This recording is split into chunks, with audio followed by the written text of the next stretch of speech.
Ruth, capítulo 2. Hoje a gente vai fazer algo um pouco diferente.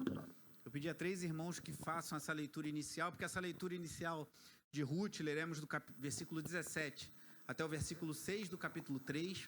Essa leitura ela é um diálogo entre Ruth e Noemi, e tem um narrador ali no meio. Então eu pedi a 2 irmãs, são mãe e filha, mas vão fazer o papel de nora e sogra. Não vão encenar, só vão ler. E o diácono José Paulo vai fazer o papel do narrador. Isso vai dar um pouco mais de, eu creio, de vivacidade, assim, um pouco mais vai ilustrar, eu creio, o texto que vamos ler. Então, Ruth, capítulo 2, do versículo 17 ao capítulo 3, versículo 6, é o final da leitura. Vou pedir que o diácono José Paulo faça a oração.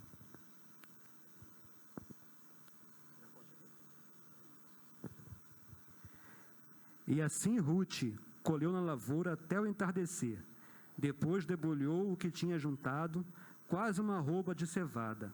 Carregou-a para o povoado, e sua sogra viu quando Ruth havia recolhido, carregou-a para o povoado, e sua sogra viu quando Ruth havia recolhido, quando ela lhe ofereceu o que havia sobrado da refeição.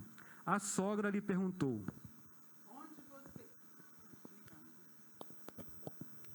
Onde você está? Onde você colheu hoje? Onde trabalhou? Bendito seja aquele que se importou com você. Então Ruth contou à sogra com quem tinha trabalhado. O nome do homem com quem trabalhei hoje é Boaz. E Noemi exclamou: Seja ele abençoado pelo Senhor, que não deixa de ser leal e bondoso com os vivos e com os mortos. E acrescentou: Aquele homem é nosso parente e um de nossos resgatadores. E Ruth, a moabita, continuou: Pois ele mesmo me disse também: Fique com os meus ceifeiros até que terminem toda a minha colheita. Então Noemi aconselhou a sua nora Ruth: É melhor mesmo você ir com as servas dele, minha filha. Noutra lavoura poderiam molestá-la. Assim Ruth ficou com as servas de Boaz para recolher espigas até acabarem as colheitas de cevada e de trigo, e continuou morando com sua sogra. Certo dia, Noemi, sua sogra, lhe disse: Minha filha, tenho que procurar um lar seguro para a sua felicidade. Boaz, senhor das servas com quem você esteve, é nosso parente próximo. Esta noite ele estará limpando a cevada na eira. Lave-se, perfume-se, vista a sua melhor roupa e desça para a eira. Mas não deixe que ele perceba você até que tenha comido e bebido.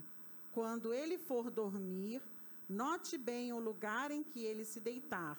Então vá, descubra os pés dele e deite-se, e ele dirá a você o que fazer. Respondeu Ruth: Farei tudo o que você está me dizendo. Então ela desceu para a eira e fez tudo o que a sogra lhe tinha recomendado. Amém. Louvado seja Deus, louvado seja o Senhor pela tua santa palavra. Louvado seja Deus pelo culto que acontece para ti, Senhor, porque um culto é para ti, a palavra é tua, o louvor é para o Senhor. E nesta noite, Senhor, queremos te agradecer pela tua poderosa palavra e te pedir, Senhor, fala conosco de maneira sobrenatural. Fala conosco, ó Pai, de maneira que possamos ser exortados, que possamos ser animados, revigorados, Deus, vivificados pela tua santa palavra, que é viva e eficaz, Deus. A tua palavra que é alimento para a nossa alma, a tua palavra que é luz para os nossos caminhos, Pai. Deus, que a tua palavra venha iluminar as nossas mentes, Pai. Que ao início de uma semana nós possamos começar na semana, Pai, com os nossos olhos fitos em ti, Deus. Olhando para ti, o autor e consumador da nossa fé. Obrigado, Deus. Obrigado por tudo que tens feito nessa noite, por tudo que ainda há de fazer no meio de nós, Senhor. Opera, Senhor, sinais, milagres e maravilhas, Deus. Que pessoas que chegaram aqui essa noite, Senhor, amarguradas, Deus, ansiosas, Senhor, com alguma situação, possam sair daqui livres, Pai, libertas pela Tua santa palavra, Deus. E que pessoas que chegaram aqui desanimadas, possam sair daqui animadas, revigoradas, Deus, pela Tua palavra que é maravilhosa, Deus. Fala conosco, Deus, porque precisamos ouvir a Tua voz. Abençoa o Teu servo, abençoa o pastor Felipe, Deus, na pregação da Tua palavra. Dá a ele, ó Pai, a ousadia, a intrepidez, Deus, vinda de Ti, para que ele possa ministrar aquilo que o Senhor colocou exatamente no seu coração. Assim nós oramos e já te agradecemos por tudo que o Senhor tem feito e que fará, em nome de Jesus. Amém. E amém. Glória a Deus. Amém. Glória a Deus. Os irmãos podem sentar. Obrigado, amados. Qual é a nossa reação diante das circunstâncias da vida? Diante das coisas que acontecem em nossas vidas, que nos sobrevêm? A atual geração, a nossa geração, tem sido qualificada por alguns pensadores, o pessoal da freguesia já me ouviu falando isso um bocado, né? Como uma geração muito frágil, irmãos. Os irmãos sabem que eu gosto muito de ouvir sobre política, e um filósofo ateu, esses dias, definiu essa geração como geração floco de neve. O que caracteriza um floco de neve? Eu não sei, que eu nunca fui num lugar em que estivesse nevando, mas você já imagina que um floco de neve é uma coisa muito... Carlinhos conhece, né? É algo muito frágil, né? Que rapidamente se desfaz na mão. E esse filósofo ateu, ele, mesmo não sendo um cristão, ele fez essa leitura muito precisa, que essa geração é uma geração muito frágil, uma geração que não tem tônus. Uma palavra que está na moda agora é resiliência. Você tem capacidade de resistir às pressões. Resiliência é uma palavra que vem da engenharia mecânica, da mecânica de materiais, que diz que um material resiste a certas pressões sem se deformar e depois ele volta. Então, essa geração, muito tem sido falado sobre isso, que a nossa geração é uma geração, como definiu esse homem, uma geração floco de neve. Tem um outro autor que escreveu um livro chamado Podres de Mimados. Ele diz que a nossa geração está podre de tão mimada. E existe uma expressão também usada, e menos bonita assim, mas que traduz muito bem essa ideia, que é o mimimi, né? Rodolfo e Alana já lembraram rápido. Que essa geração é muito cheia de mimimi. E aqui eu não estou fazendo nenhuma menção a qualquer discurso político ou qualquer questão relacionada à saúde. Estamos vivendo dias dramáticos. Não é isso que eu estou falando. O que eu estou falando é que a nossa geração é uma geração frágil, que tem pouca força para enfrentar as dificuldades da vida. Diferente da geração dos nossos pais, mais ainda dos nossos avós, né? Talvez você seja seus pais, talvez tenham vindo de outro estado, tenham vindo de um lugar distante, chegaram no Rio de Janeiro sem condições para tentar a vida, e hoje tem uma condição que construíram ao longo dos anos, ou você mesmo, ou como eu, no meu caso, especialmente a família da minha mãe era muito pobre, morava aqui em Jacarepaguá, de origem aqui mesmo do Rio de Janeiro, mas Jacarepaguá, há 50, há 70 anos atrás, era muito diferente do que é hoje. E a família dos meus avós maternos era muito simples. E minha mãe é uma mulher muito batalhadora, conseguiu conquistar muito em sua vida.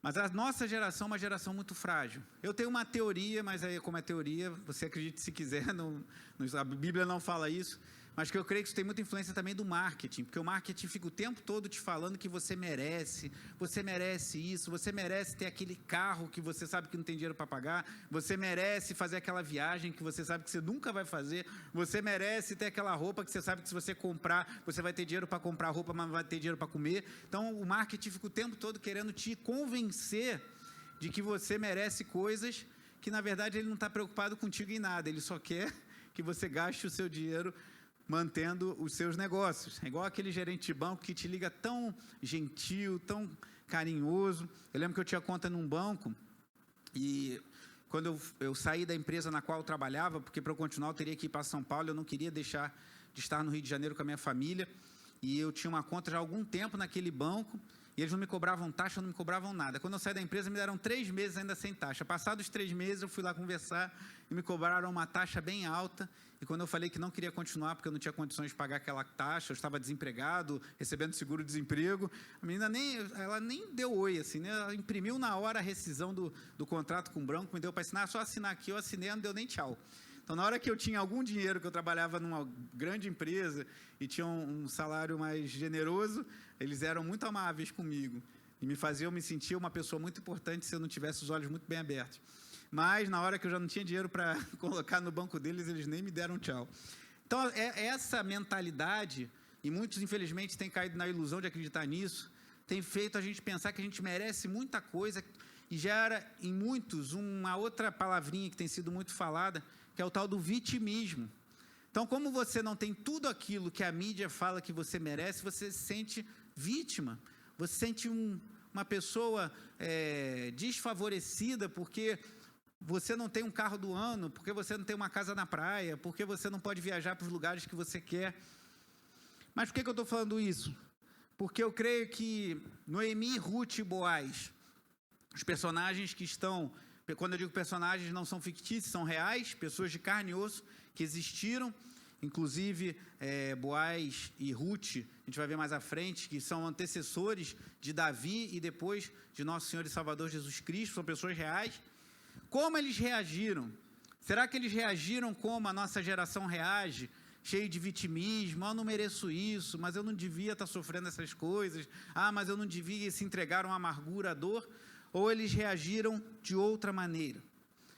Voltando um pouquinho aqui, antes de entrar nesse texto que lemos hoje, no capítulo 3, eu li a partir do capítulo 2 para a gente dar uma contextualizada, mas hoje vamos nos deter no capítulo 3 desse belíssimo livro de Ruth.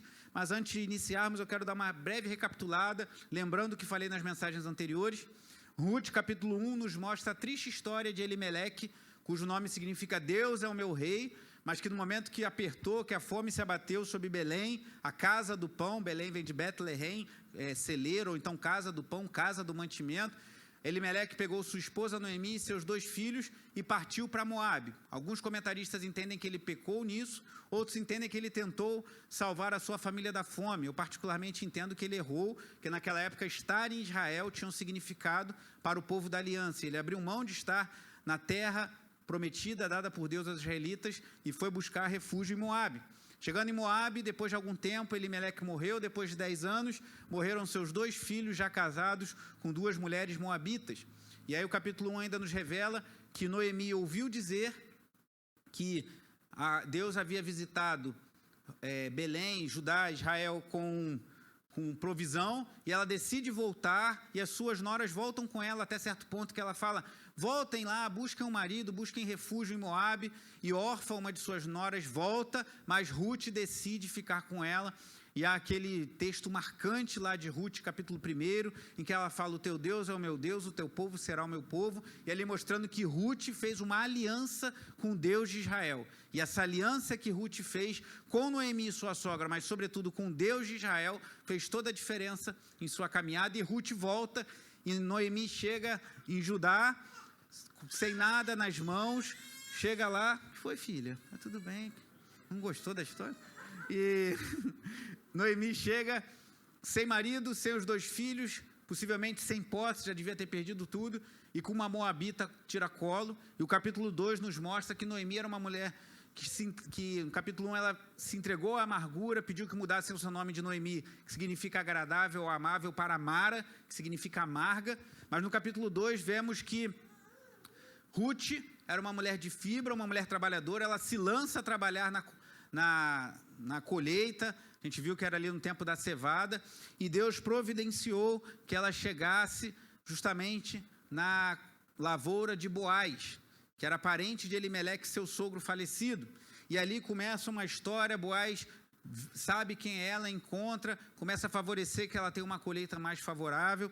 E aí vem o que lemos aqui no final: Ruth chega para sua sogra e ela louva a Deus porque Boaz tinha sido favorável com ela na lavoura. E a partir do capítulo 3, que veremos a partir de agora, Noemi tem uma estratégia, porque ela pensa em unir Ruth e Boaz. No capítulo 2, versículo 20, diz assim: E Noemi exclamou: seja ele, Boaz, abençoado pelo Senhor, que não deixa de ser leal e bondoso com os vivos e com os mortos. E Noemi acrescentou: aquele homem é nosso parente, é um de nossos resgatadores. Essa palavra no hebraico é goel. E o que significa isso? A gente vai ver daqui a pouquinho. Mas antes, eu queria dividir essa mensagem em 3 partes. Primeiro, a estratégia de Noemi, que propõe algo para que Ruth fizesse, como ouvimos na leitura inicial. Depois, a ação de Ruth. E, por fim, a reação de Boaz. A estratégia de Noemi, a ação de Ruth e a reação de Boaz. Então vamos ao primeiro ponto, a estratégia de Noemi. Vamos ver se esses 3 personagens marcantes da nossa Bíblia reagiram às circunstâncias, como a nossa geração mimimi, como a nossa geração floco de neve, como a nossa geração podre de mimada, ou com resiliência, com vigor e com fé no Deus único, vivo e verdadeiro. Primeiro ponto, a estratégia de Noemi. Capítulo 3, versículo 1. Certo dia, Noemi, sua sogra, lhe disse: minha filha, tenho que procurar um lar seguro para a sua felicidade. Aqui há uma coisa que é chave nessa mensagem, eu quero que você fique bem atento e guarde isso na sua mente, que no final voltaremos a falar sobre isso. Essa palavra seguro, no hebraico, o significado mais literal dela é descanso. Então, o que Noemi está falando para Ruth é o seguinte: você precisa encontrar um marido, um lar onde você vai encontrar descanso. Talvez ela, vendo a sua nora trabalhando muito, se esforçando na colheita, era um trabalho duro, irmãos. Era um trabalho pesado, ficar colhendo as espigas, ela colhia o que caía, o que sobrava e ficava coletando, e colher aquilo tudo e depois debulhar e fazer todo aquele trabalho de lavoura debaixo de um sol por vezes escaldante. Era um trabalho pesado, e talvez vendo aquilo, Noemi se compadeceu dela e pensou: você precisa encontrar descanso no lar de um marido que vai cuidar, que vai dar tranquilidade, que vai te dar condições de viver em condições melhores. Mas será que foi isso mesmo? Será que Noemi estava de fato interessada no bem de Ruth? Alguns autores levantam a hipótese de que Noemi talvez estivesse pensando na sua própria prosperidade. Porque uma vez que ela tinha uma aliança com Ruth, se Ruth arrumasse um marido rico, ia levar Noemi a tiracolo e elas duas estariam numa situação mais tranquila. O que será? Será que Noemi estava agindo buscando o interesse de Ruth ou o seu próprio interesse? A Bíblia não nos diz, podemos fazer as nossas conjecturas, mas eu creio que pode ter as duas coisas. Talvez Noemi estivesse de fato interessada no bem de Ruth, e eu creio que isso é real, mas também pensasse que ela poderia ter uma vida mais tranquila, caso a sua nora tivesse uma vida mais tranquila. E aqui eu quero deixar uma primeira lição para a gente refletir juntos essa noite. Muitas vezes nós temos percepções extremas das pessoas. Algumas pessoas têm uma visão um pouco ingênua da vida e acham que todo mundo é bonzinho, que todo mundo é legal, que ninguém faz o mal, que todas as pessoas são boas, que todos são felizes e todo mundo é legal e ninguém vai fazer o mal contra você, que é uma visão muito ingênua. E no campo da teologia e da Bíblia, talvez você não esteja observando o que a Bíblia fala sobre o pecado e a queda do ser humano, pois somos todos pecadores. Então, por mais generosa e bondosa que seja uma pessoa, ela, assim como eu e você, somos todos pecadores. Então, cuidado, não sejamos ingênuos. Mas há o outro extremo, aquela pessoa que é paranoica. Já viu alguém que é assim? Que você vai falar com alguém e fala: fulano me ajudou. Mas tem alguma coisa aí. Te ajudou, mas ele está querendo alguma coisa em troca. Ah, fulano ligou para mim para me dar feliz aniversário. Feliz aniversário? Por quê? Só porque é teu aniversário? Isso está estranho. Ele está querendo alguma coisa. Está querendo dinheiro, está querendo que você faça alguma coisa. Já viu gente assim? É o paranoico. E não devemos ser assim. Não devemos ser o ingênuo, nem o paranoico. Porque o ingênuo tem a ilusão de achar que todas as pessoas são boas, o que não é verdade. Todos somos maus, mas nem toda a ação das pessoas são más. E o paranoico é o extremo oposto, que acha que todo mundo é mau. E existem pessoas que fazem coisas boas e que agem em favor do outro simplesmente por generosidade. Então não sabemos se Ruth estava agindo pensando no seu próprio interesse, ou no interesse, Noemi, ou no interesse de Ruth. Mas o que sabemos é que podem ter as duas coisas em jogo. E seguindo aqui o versículo 2, ela diz: Boaz, senhor das servas com quem você esteve, é nosso parente próximo. Esta noite ele estará limpando cevada na eira. Por que ela falou que ele era parente próximo? Lembra do que eu falei há pouco, no capítulo 2, versículo 20, que ela falou: ele é um dos nossos resgatadores. O que significa essa palavra aqui no hebraico, é goel? O que significa esse resgatador? E para isso a gente vai fazer uma breve recapitulação aí na nossa Bíblia. Rapidamente, vá para o livro de Levítico, é o terceiro livro da Bíblia, Gênesis, Êxodo, Levítico, capítulo 25. Esse livro é um dos livros que as pessoas têm mais resistência, às vezes, em ler na Bíblia. É um livro que tem trechos difíceis, mas que tem uma mensagem belíssima, falando que Deus é santo, que nós devemos ser santos como Ele. E há regras, leis, sobre o trato do povo de Deus entre si, que nos ensinam princípios maravilhosos. Levítico 25, apenas o versículo 25.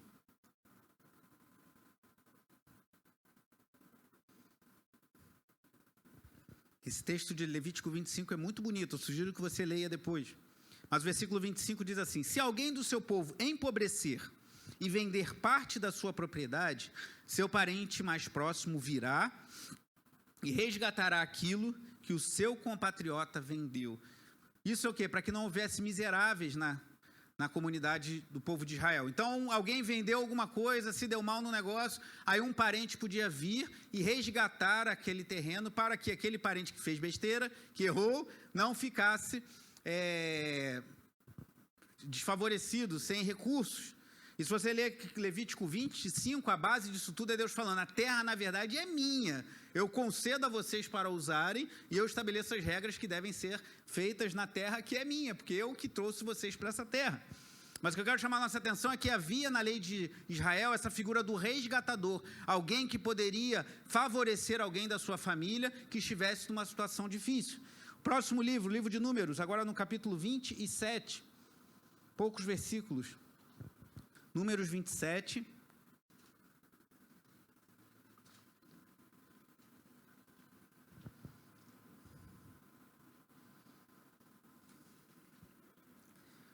Números 27, versículos 8 a 11, diz assim a palavra do Senhor: diga aos israelitas: se um homem morrer e não deixar filho, transfiram a sua herança para a sua filha.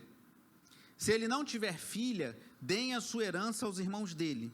Se não tiver irmãos, deem-na aos irmãos de seu pai. Se ainda seu pai não tiver irmãos, deem a herança ao parente mais próximo em seu clã.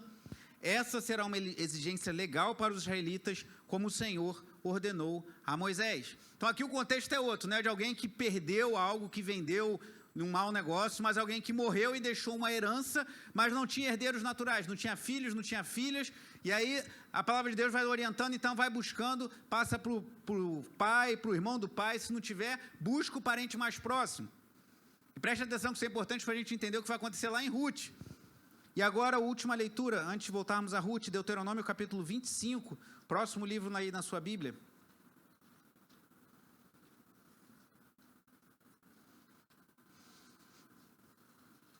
Deuteronômio também é um livro belíssimo, com ensinamentos muito ricos. Em Deuteronômio 25, a partir do verso 25, diz assim: se dois irmãos morarem juntos, e um deles morrer sem deixar filhos, a sua viúva se casará com alguém, a sua viúva não se casará com alguém de fora da família. O irmão do marido se casará com ela e cumprirá com ela o dever de cunhado, também conhecido como levirato. O primeiro filho que ela tiver levará o nome do irmão falecido, para que o seu nome não seja apagado de Israel. Se, todavia, ele não quiser casar-se com a mulher do seu irmão, ela irá aos líderes do lugar, à porta da cidade, e dirá: o irmão do meu marido está se recusando a dar continuidade ao nome do seu irmão Israel. Ele não quer cumprir para comigo o dever de cunhado. Os líderes da cidade o convocarão e conversarão com ele. Se ele insistir em dizer: não quero me casar com ela, a viúva do seu irmão se aproximará dele, na presença dos líderes, tirará uma das sandálias dele, cuspirá no seu rosto e dirá: isto é o que se faz com um homem que não perpetua a descendência do seu irmão. E a descendência daquele homem será conhecida em Israel como a família do descalçado. Olha só, já pensou? Quem é aquele ali? Aquela ali é a família do descalçado. Que coisa curiosa. São os costumes da época, mas o que Deus está estabelecendo aqui? Mostrando que um irmão tinha obrigação diante de Deus de dar continuidade à linhagem do seu irmão morto. E se não fizesse isso, ele passaria por uma humilhação junto ao povo de Israel. Ele poderia até não fazer, mas ele ia passar por esse processo aí humilhante. Imagina que situação, né? Você tem um irmão, ele falece, você é obrigado a casar com a sua cunhada, mas Deus estava com isso preservando a memória daquele que não tiver um filho.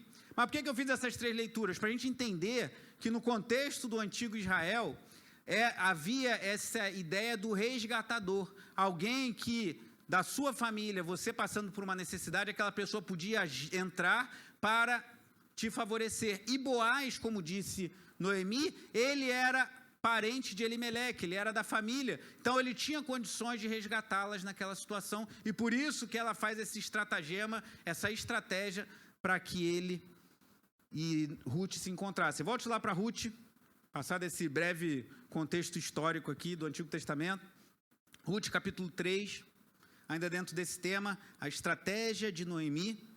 Versículo 3, então, ela diz assim: lave-se, perfume-se, vista sua melhor roupa e desça para a eira, mas não deixe que ele perceba você até que tenha comido e bebido. Aqui uma coisa interessante, irmãos.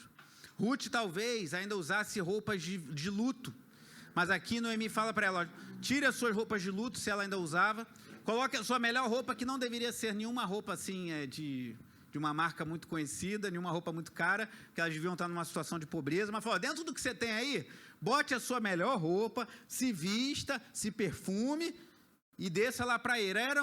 A eira era um terreno grande, compactado, onde eles limpavam os cereais, debulhavam, faziam o trabalho.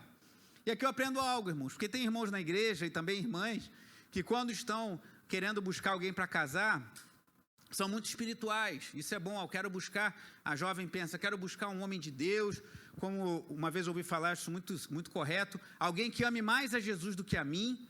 Ou então, rapaz, eu quero buscar uma mulher de Deus que ame mais a Cristo do que a mim, que queira constituir uma família que honre ao Senhor, uma família piedosa, que queira ter filhos e instruí-los no caminho do Senhor. Isso é maravilhoso. Mas às vezes o irmão não escova os dentes, não penteia o cabelo. A irmã não vou falar não, vou pegar só nos homens para não gerar constrangimento. Mas o cara vai falar, né? A gente, irmãos, a pandemia teve muitas coisas ruins, mas teve alguns benefícios também. Um deles é isso aqui, ó. Entendeu? Mas quando não tem máscara, o irmão chega com aquele hálito lá que a pessoa cai para trás. Você caiu no espírito? Não, caiu de sentir o bafo do irmão mesmo. E a pessoa chega assim, com aqueles hábitos de higiene muito questionáveis, e ninguém me quer. Eu orientando jovens, irmãos, a gente passa por cada situação, irmãos. Chega o rapaz que não toma banho direito, que anda todo largado, que não quer trabalhar. Eu não sei porque eu vou arrumar uma menina que não seja da igreja, eu vou arrumar uma menina do mundo, porque nenhuma menina da igreja me quer. Mas você não quer trabalhar, você não quer estudar, você não toma nem banho, você não ajuda a tua mãe, você não faz uma compra, não quer nada, ninguém vai querer nem na igreja, nem de lugar nenhum, toma jeito. Então aqui a gente aprende, irmãos, que há uma questão espiritual que prevalece. Você que está sozinho, você jovem solteiro, você jovem solteira, você viúva que deseja casar de novo, a Bíblia autoriza isso. Lá em 1 Coríntios 7:39, Paulo fala que a viúva é livre para casar com quem quiser, desde que no Senhor. Você deve buscar alguém que ame ao Senhor, alguém que tenha um pacto, como Ruth tinha um pacto, mesmo sendo moabita, mesmo sendo um povo de origem feiticeira, um povo repudiado pelos israelitas. Ela tinha um pacto, ela fez uma aliança com Deus de Israel. Você deve buscar alguém assim, mas não despreze algumas coisas.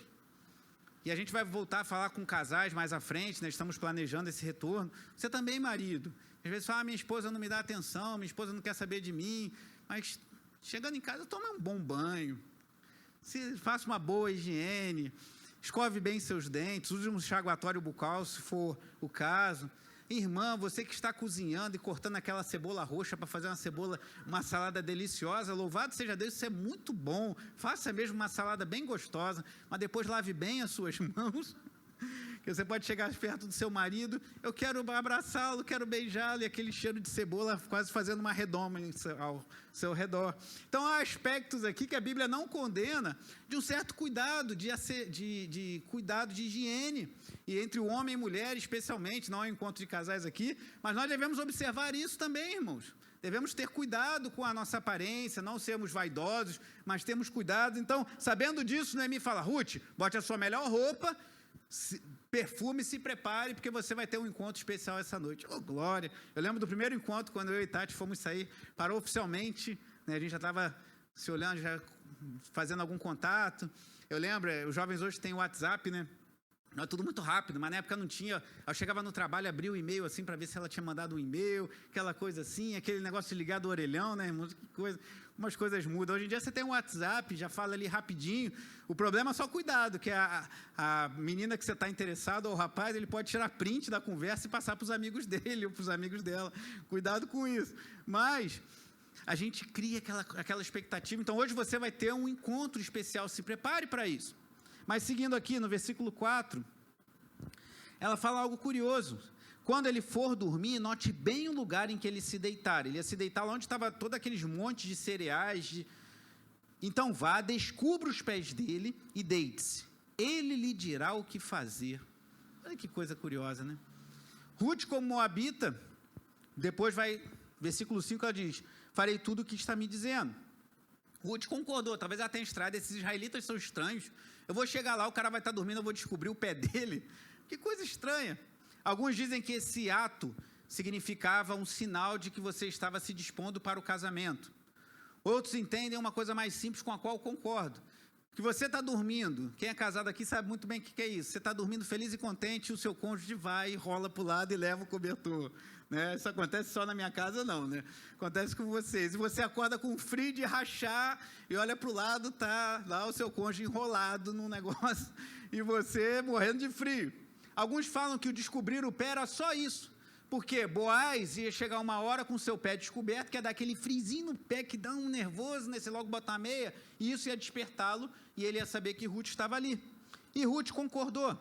Mas aí, fechando esse primeiro ponto, a estratégia de Noemi, e fazendo um elo com o que eu falei no início, queria chamar a atenção que Noemi estava amargurada. Noemi, irmãos, como eu falei nas mensagens anteriores, ela passou pela dor de perder o marido e perder 2 filhos. Perder um filho deve ser uma das dores mais agudas que uma pessoa experimenta nessa vida.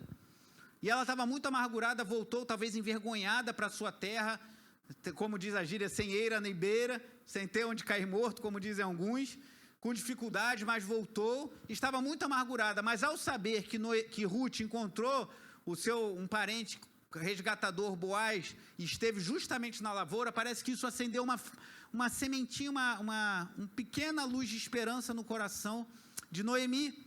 Então, Noemi não se entregou para o vitimismo. Ela podia falar assim, já perdi marido, já perdi 2 filhos, ainda tenho uma moabita tiracolo, vou me entregar, vou morrer, vou ficar triste. Mas ela falou, não, já que Boaz entrou nessa história, já que talvez o Deus de Israel esteja dando um sinal, uma pequena nuvem de que ele vai nos abençoar, vamos promover algo para que você tenha um encontro com esse Boaz. E ela cria essa estratégia. Então, a Noemi agiu muito diferente do que muitos agem em nosso dia. Ela não cedeu ao vitimismo e falou, isso está tudo ruim para mim, eu vou me entregar. Ela falou, não, vamos tentar resolver essa situação e vamos promover um encontro entre você e o seu possível resgatador Boaz. E aí entra o segundo ponto, a ação de Ruth. Como essa mulher vai agir, irmãos? Olha que situação, no mínimo, diferente, inusitada. Ela vai chegar, Boaz vai ter trabalhado muito, sabe aquele descanso de quem trabalhou muito e está cansado e agora...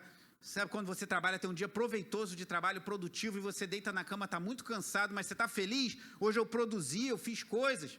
E ele limpou, e ele comeu, e bebeu, e estava assim.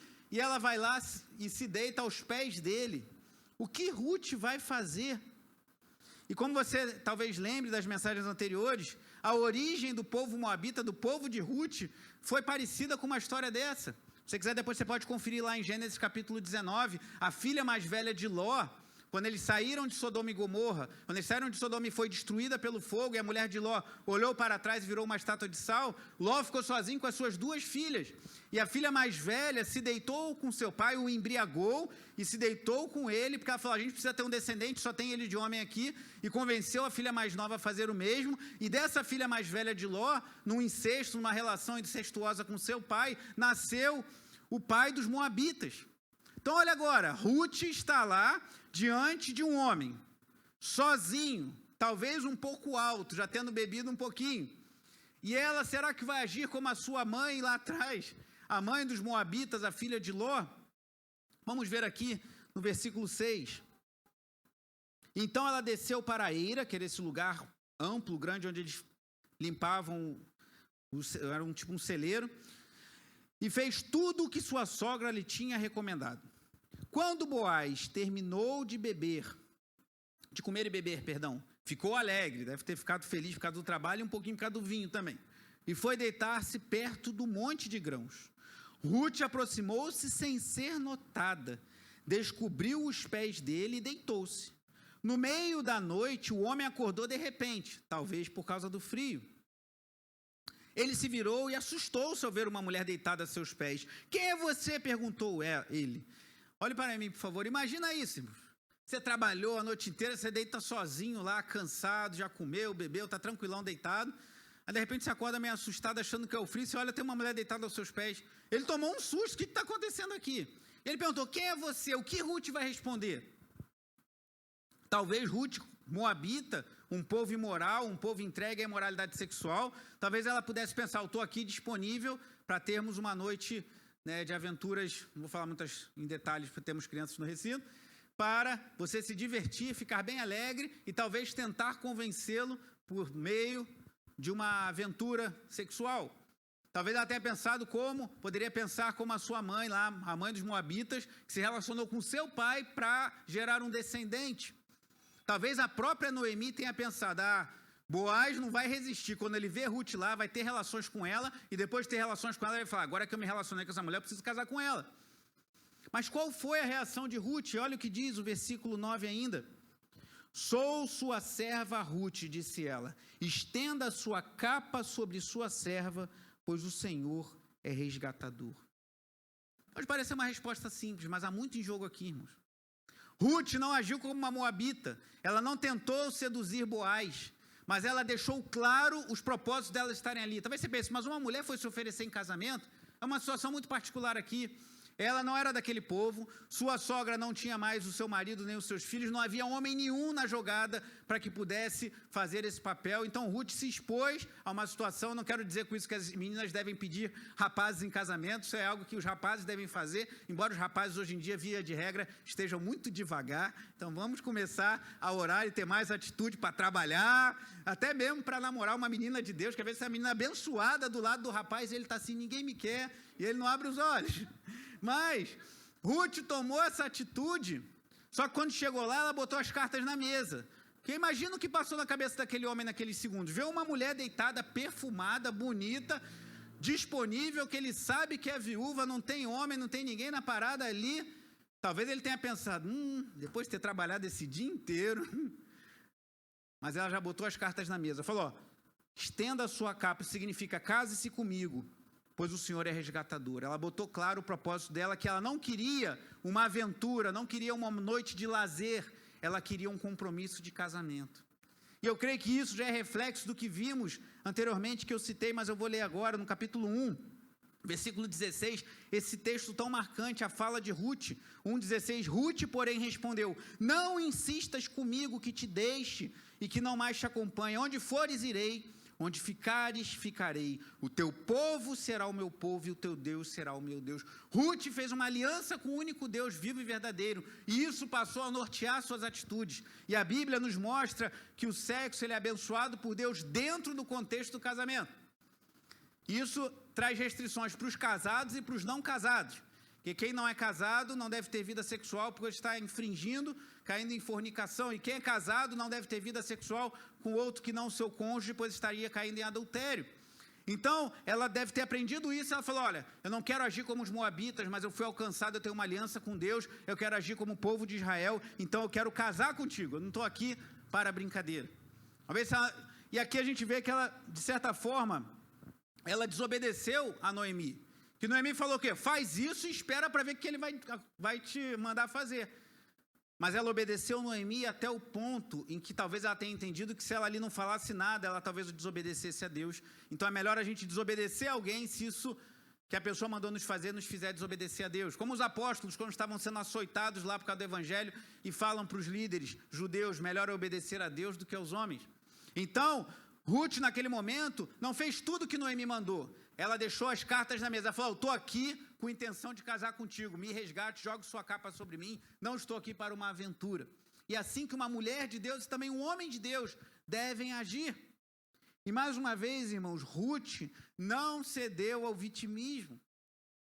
Pense comigo, ela podia talvez agir assim, eu vim lá de Moabe, sou viúva, sou jovem, esse cara é rico, ele deve estar querendo arrumar uma namorada, ele me elogiou muito lá no capítulo 2, quando eu estive lá, ele me beneficiou, se eu seduzi-lo aqui, tudo vai favorecer, de repente eu vou me dar bem, de repente eu engravido dele nessa noite, aí não tem jeito, a gente vai ter um filho, vai ter um vínculo, mas ela não agiu como moabita, mas agiu como israelita, porque ela tinha um vínculo, uma aliança com Deus, e assim deve ser conosco, irmãos. Dependente do seu passado, se você foi um moabita, se você foi uma moabita, se você foi alguém imoral, se você foi alguém impuro, se você foi alguém ladrão, roubador, escarnecedor, zombador, mas você fez uma aliança com Deus em Cristo Jesus nosso Senhor, você precisa viver em novidade de vida. Assim como eu também. Eu creio que isso foi um sinal do compromisso de Ruth. Ela não entrou nesse papo, já está tudo difícil para mim mesmo, vou afrouxar os meus padrões, mas ela manteve os seus padrões e, em outras palavras, é como se ela falasse para Boaz, eu estou aqui, mas é para compromisso. Eu quero me casar, estenda a sua capa sobre mim. E Boaz tinha dito, curioso, no capítulo 2, versículo 12, disse assim Boaz para Ruth, o Senhor lhe retribua o que você tem feito, que seja ricamente recompensada pelo Senhor, o Deus de Israel, sob cujas asas você veio buscar refúgio. Olha que texto lindo. Parece que aqui, cá entre nós, um comentário já estava talvez rolando um clima, assim, talvez, né? Ruth tenha percebido que Boaz estava com uma admiração. Normalmente começa assim, você começa a admirar a pessoa, né? E essa admiração se torna uma admiração muito grande, e vai se tornar uma admiração muito, muito grande, e se torna uma admiração que você admira aquela pessoa e pensa nela todo dia, e vira uma admiração grande demais, e vira um amor e um carinho. Eu creio que isso estava acontecendo ali com Boaz em relação a Ruth, mas ela não usou de recursos ilícitos, não se valeu da sua história moabita para seduzir Boaz, mas ela fez o que deveria fazer e Deus a honrou por conta disso. Eu pretendia terminar esse capítulo hoje, mas a hora está avançando, então vou deixar o terceiro ponto para domingo que vem à noite, se Deus permitir. Qual foi a reação de Boaz? O que ele fez? O que você, homem, faria se você é solteiro? Alguns estudiosos dizem que Boaz era solteiro, estivesse deitado depois de um dia cansativo de trabalho e de repente se acorda, tem uma bela mulher perfumada, arrumada aos seus pés. Vamos ver o que Boaz fez na semana que vem. Mas para concluir, irmãos, Noemi não se entregou ao vitimismo. Ela reagiu e buscou descanso para Ruth e talvez para ela mesma. Ruth não entregou esse discurso de vítima. Eu sou uma pessoa sofrida. Mas eu sofri tanto nessa vida. Eu saí da minha terra, viúva. Eu não tenho onde cair morto. Eu estou passando pobreza, necessidade. Eu tenho que ficar andando atrás dos homens que estão colhendo. E eles vão deixando cair no chão e eu vou colhendo. Que era isso que ela fazia. E eu fico pegando sol e fico pegando dificuldade. Então eu vou me entregar para esse homem mesmo, porque eu me divirto aí, né? Ele agora não vai ter como deixar de casar comigo. Não, ela manteve seus princípios, não se fez de vítima e Deus a honrou por conta disso. Não ceda a esse credo da nossa geração, de que nós somos vítimas, nós somos pessoas tão sofredoras, Passamos por nossas lutas e dificuldades, mas nós temos um Deus que é o nosso resgatador. Cristo nos resgatou, Cristo nos libertou da morte, Cristo nos dá vigor para vivermos para a glória dele. E mesmo que você seja alguém com origem moabita, por assim dizer, mesmo que você venha de uma origem difícil, o reverendo Emílio Garófalo, comentando nesse texto, ele até fala algo interessante. Às vezes na igreja as pessoas têm preconceito com pessoas que se convertem. E ele fala, eu já vi na igreja homens rejeitarem Rutes, mulheres que às vezes tiveram um passado complicado, às vezes tiveram envolvimentos com promiscuidade, com prostituição até, ou um passado complicado e falaram, não, essa ideia não é mulher para casar, mas às vezes a mulher é uma Ruth, a mulher se converteu, a mulher fez uma aliança com Deus, ela às vezes tem uma vida mais piedosa do que muitas irmãs que cresceram na igreja, o mesmo homem. Às vezes fala, não, quero casar com um homem que nunca teve nenhuma namorada, que nunca se relacionou com ninguém. E às vezes vem alguém que se converte, que se rende a Cristo, e você conhece aquela pessoa, e você vê que ela se rendeu de fato, e é uma Ruth, ou é um Ruth, digamos assim, ou um homem que tem um passado complicado, mas que de fato se rendeu a Cristo. A chave, irmãos, não é o nosso passado, mas é a aliança que temos com Cristo e que nós almejamos para o futuro. Isso que é a chave na hora de nós buscarmos você, né? Eu já sou casado, que busca um relacionamento. Ah, mas e o passado? Tem gente, esse pastor, o Emílio Garófalo, ele fala, eu já conheci alguns tolos que rejeitaram Rutes que estavam diante de si, porque não quiseram assumir o passado daquela pessoa que ela tinha se arrependido e Deus havia jogado no mar do esquecimento. Às vezes Deus joga no mar do esquecimento, mas a gente vai lá pescar, né, irmão? Para nossas vidas ou para a vida do outro. Mas se você de fato tem uma aliança com Deus, se você de fato se rendeu a Cristo, saiba que Deus tem poder para nos dar uma nova vida. E Ruth estava vivendo isso. Ruth não cedeu ao vitimismo, Ruth não cedeu a esse discurso de, mas eu sou tão sofrido, mas a vida é tão difícil para mim, mas ela trabalhou, ela foi uma mulher de fibra, ela foi uma mulher que correu atrás, trabalhava durante o dia, dava sustento à sua sogra, chegou ali e obedeceu à sua sogra até onde ela entendeu, talvez, que levaria ela a desobedecer ao Senhor, e quando chegou ali, ela diante daquele homem teve firmeza para falar, eu estou aqui para casar, em outras palavras. Estenda a sua capa para mim, que eu não estou de brincadeira. Se quiser me resgatar para casar, eu estou aqui. Que ela entendeu, talvez eu creio, o propósito de Deus, do Deus de Israel, para a aliança de casamento, que é algo muito santo e sério aos olhos do Senhor. Mas há um resgatador, irmãos, maior do que Boaz. Há um resgatador mais íntegro do que Boaz. Há um resgatador que nos dá um descanso que homem nenhum, nem mulher nenhuma desse mundo pode nos conceder. Este é Cristo, nosso Senhor, que se entregou por nós, que se entregou em nosso lugar, sendo nós pecadores, que derramou todo o seu sangue precioso para nos salvar. Ele hoje é o nosso resgatador. E precisamos nos voltar para Ele essa noite, irmãos. Precisamos nos voltar para Cristo, como cantamos aqui, e pedir a misericórdia e a graça de Deus sobre nossas vidas. Assim como Ruth se dispôs a descer, que Belém ficava no alto, então possivelmente ela desceu, que a eira devia ser numa parte mais baixa do povoado. Ela desceu para aquela eira. Precisamos descer, nos humilhar, ir até o nosso bendito Boaz e até o nosso Cristo e nos rendermos aos seus pés. Porque Ele é o nosso resgatador final. Ele é aquele que nos salvou da morte. Ele é aquele que tem vida nova para nós e pode transformar as nossas vidas como transformou a vida de Ruth. Feche seus olhos.